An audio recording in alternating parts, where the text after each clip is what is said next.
Hello everyone and happy Sunday. I'm coming to you live from my classroom, and here I'm going to talk about our assignment for this week in our Kaltura videos.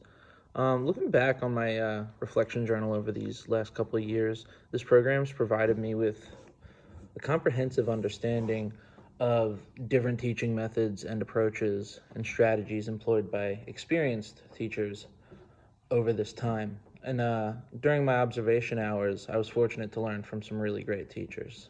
Uh, some of the biggest things that resonated with me from watching other teachers is consistency and active listening. Consistency in their management, consistency in their expectations, and consistency in the quality of their instruction. Um, whether it was delivering their lessons or implementing these rules, students had a steady and predictable way to go about their days and to cultivate a positive learning environment. And so that's something I'm really trying to model in my own teaching and as I refine my instruction and my approach. Not only that, active listening is a behavior that can be modeled and is useful not only for teachers but for students alike. And it ensures that everyone feels heard and that everyone feels valued, and that in doing so, you can address academic concerns but also engage students personally and for their individual needs. Um, in my own instruction, it's my second year here at St. Christopher's. I was with the sixth grade last year, now I'm with the fourth. And some of the behaviors I'm trying to model um, are influenced by the seminar that we're currently in, our observation logs from the past, and my current weekly logs. I use them to inform my approach.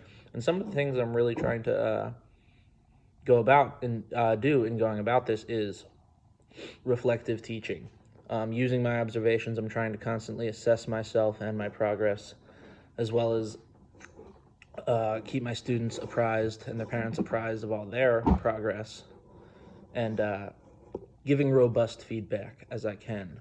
Um, Not only this, empathetic teaching is really important to me, especially at a school like this. St. Christopher is a rich history, over 70 years now, and it's a close community of parents, students, and teachers. And I feel that through empathetic approaches, I can really cultivate a great instructional relationship with my students, as well as having fun with them when the time dictates. In addition, I can also cultivate a positive student, teacher, parent, and school relationship. And so far, I've uh, I've done well with that. Um, I came into the year, there were one or two parents my colleagues had said, "Oh, watch out for them," and employed a practice of proactivity and empathy in my communications with them, and so far it has bore great results. And I've got a really good relationship so far with my parents. Um, in comparing these to my ideal classroom environment, I'd say I'm on the right path. I think there's definitely work still to be done. Obviously, I'm still a baby teacher, and I feel that it's going to take me at least a few years to get truly great at this. And I want a place where my students feel valued, where they feel that learning is accessible to them, and that it prioritizes their well-being. School shouldn't be something that's dreaded every day. Kids should have a safe place in school, and that's part of the reason I got back into this and changed careers, is that I want to create that for students. Um, some of the strategies that I've been using that work really well right now, I actually did my research project on one of them, positive reinforcement. It's been reinforcing my expectations and rewarding positive behavior has been huge. And to this end, in employing positive reinforcement, I even have a class currency called Funny Money. And students are able to earn funny money through various things: getting good grades, taking initiative, going above and beyond, being helpful, following rules, adhering to normal expectations. And not only this, they're able to earn money and get rewards, but it's a useful way for them to practice a really important life skill and develop some early financial responsibility. Um, Not only this, I try to make my expectations clear as possible to the students every day, setting clear boundaries from day one, and this will ensure that they know what they need to do, they know what they can expect from me, and we can reduce our chances of misbehaving. Some issues I've faced so far are issues with transition. It'll come about anywhere.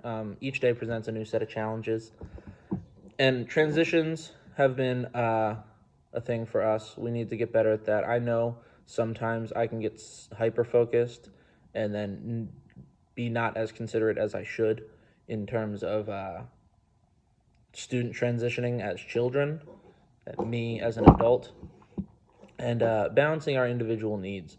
It's a small class of 16, but a lot of unique styles in here. They love to use art integration. It's something I'm really trying to put forth. But in having such a diverse set of learners, managing the whole class can sometimes be challenging, and we're working on that. And we have morning meetings every day to that end. But there's been some resources that I've used in the past that have proven quite useful for management, and